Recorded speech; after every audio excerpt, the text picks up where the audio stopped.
What up, friends? I wish I had that. And today we're going to be reviewing Joywave's newest album, Permanent Pleasure. This is the fifth studio album overall by American indie rock and Indietronica band Joywave. Joywave are a very consistent group to me. You can always rely on them on making some very fun indie rock and pop tunes that always keep you guessing on what sound they're going to go for next. While their last album, Cleanse, didn't really hit the highs of Obsession and How Do You Feel Now for me, it did showcase a more introspective and darker sound for Joywave, definitely something a bit different in their discography. This new project experiments with electronics, taking that dark and introspective sound of their previous record and turning it more somber. It's a pretty interesting and consistent vibe, however, sometimes it's a bit too consistent and easy listening for its own good. Graffiti Planet is actually a pretty interesting start to the project overall, featuring a spoken word intro before we get into this sort of skeletal electronic opener. The beat is ominous and foreboding, and the vocals have this haunting and unnerving aesthetic to them that create a pretty unique atmosphere for the track before these guitars just come crashing in like a wave. The flow of the track is actually pretty cool because of it, using these guitars that just come in hard and fast to intercept these very quiet and ambient sort of synths and just the overall aesthetic of the song. It creates a lot of tension because of that, making this probably one of the most unique songs in Joywave's discography. The lyrics basically talk about sticking true to your guns, staying true to yourself, and not letting anyone dictate you or your passions, and I feel like all of the elements of this song combine to back up these lyrics very well. It also translates seamlessly into the next track, Scared, which is just classic Joywave. It really does sound like something from their earlier records, actually. Despite the electronic experimentation, this album is actually very guitar-driven overall, and I think this song really is exemplary of that. The verses are breezy and have this melancholic touch to them, and overall I find the vocals to be very wistful and have this sort of longing persona that they just don't feel good enough for their partner. They long for acceptance, but in their mind it's just not enough, no matter what their partner thinks. It's a simple song overall, but it's classic indie and it does it well.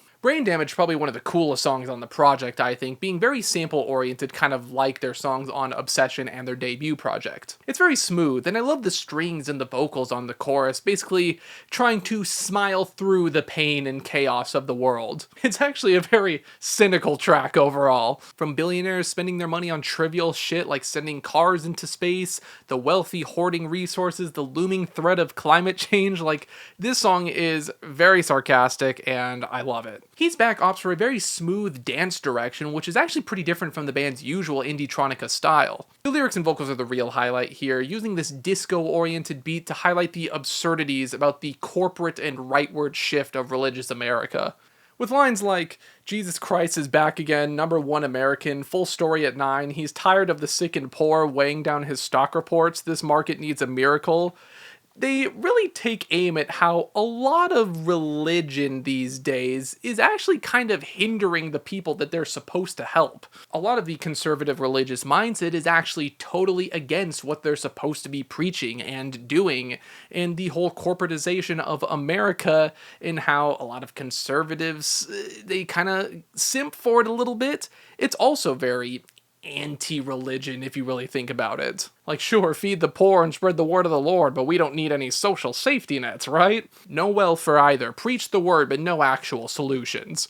The next track, Sleepytime Fantasy, is definitely the weakest song on the project, really living up to its name here. The main beat just kind of stays on this low-key lullaby of sorts, and the vocals aren't really picking up any slack either. I do really like the lyrical angle of sarcastically using Memorial Day and the month of May to kind of highlight how a lot of people think America's the greatest country in the world, even though they're totally blind to the fact that many countries do what America does, but better. But I just wish it had a more convincing and, I don't know, just involved backing instrumental.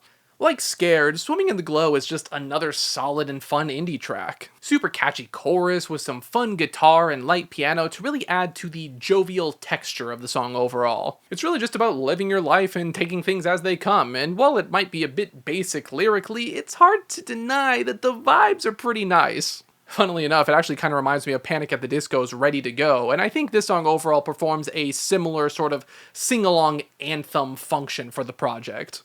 Hate to Be a Bother is pretty similar to the last song actually, except it's a bit more melancholic. It's not a bad track, but I feel like it's just not really doing anything interesting enough to justify how many tracks like these there are on this album. I do really like the bass and the more rhythmic drumming on this one, however, it just doesn't really have the same energy as the previous one to bring it up to that level.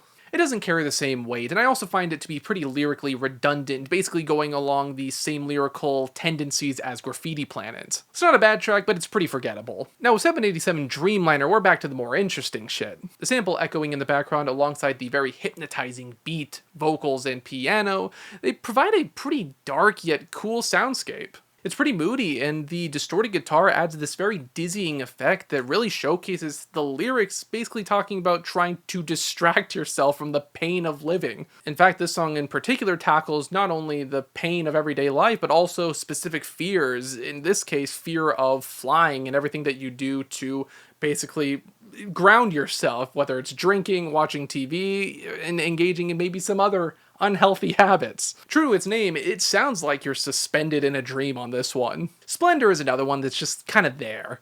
Smooth drumming and guitar, and the bass has some pulse to it when it's starting to combine with the synth, but overall it's just not super compelling. It just comes and goes. The runtime isn't very long, and while it does have some quirky elements like these chimes and flutes, it just doesn't stick around long enough to make an impression. Here to perform, their final song on the project is honestly kind of a low-key end for the album. It's fine overall, and there are actually some pretty cool drum patterns on this track. The guitars in the chorus have a very pining vibe, and when the strings hit it just adds to this somberness that the track has overall. It's both positive and negative, living life as it comes, but also feeling like you've lost something as you're laughing with ghosts. It's pleasant, but it's also kind of a bit underwhelming as well, especially when we have more sample-heavy songs elsewhere on the project. I also find that the ragtime vocal sample that ends this album and this song, it's taken from the same place as the opening of Graffiti Planet, however, it just kind of breaks up the mood a bit. It feels a bit tonally off, and Joywave is no stranger to doing stuff like this. Their first album heavily did stuff like this.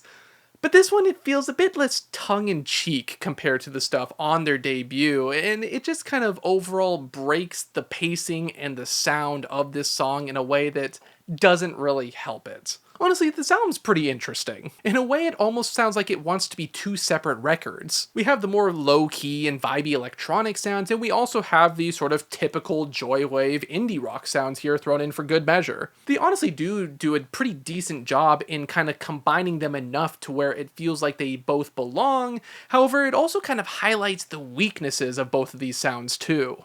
The indie rock tracks are fun and catchy and bring some pretty good energy, but they lack the sort of experimental, sample-oriented sound that I really liked in the electronic songs. On the other hand, while they are more elaborate and experimental, I guess, the electronic songs can occasionally become too easy listening and low-key and loop around to just being there and kind of boring again. The lyrics are honestly still pretty solid, and I do still love how cheeky and sarcastic the band can be. However, unfortunately, sometimes they just don't have an interesting enough background instrumental to hold my attention. Granted, this album's still pretty solid, and I do like that they tried something different. However, I just wish there was a bit more synergy in the sounds that they chose to back up the lyrics effectively. Overall, I'm feeling a strong 6 on this newest album by Joywave. Of course, we do still have to talk about album covers on this show, and this is pretty fitting for Joywave. It's a sort of hand-painted image of a cat, but I do love the color scheme on this one. The black and orange and white is really nice. I don't really know how much it fits the album's sound overall. In a way, I actually feel like it fits Cleanse's content more, and Cleanse's album cover fits this album's sound more, so maybe they should have swapped the two album covers, but it's a fun image. It does sort of have that moody, somber aesthetic to it as well. May not be my favorite, but I see why it works. But of course, those are just my thoughts on this newest album by Joywave. What did you guys think? Do you think this was a pretty interesting and experimental foray for them? Might be among your favorites? Or is this experimentation not really doing it for you? You like some of the older sounds more? Let me know. Be sure to like, comment, subscribe, ring the bell, and it'll give me pleasure. And until the next one, farewell.